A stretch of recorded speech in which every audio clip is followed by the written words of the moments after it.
Sa kulungan ang bagsak ng isang lalaki na nakalista bilang top 2 most wanted person matapos itong maaresto ng mga otoridad sa kasong murder. Ang balita mula kay Patrolwoman Camberley Flores.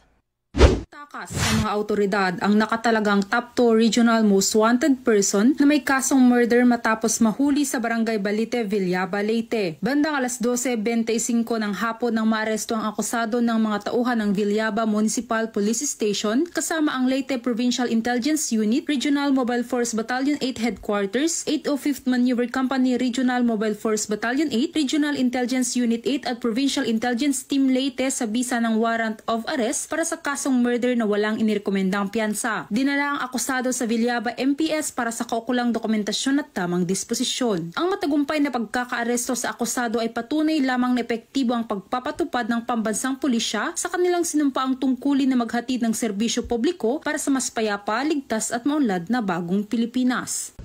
Mula dito sa Eastern Visayas, ako ang inyong PNN correspondent, Patrolwoman Flores, alagad ng batas, tagataguyod ng balitang pulis.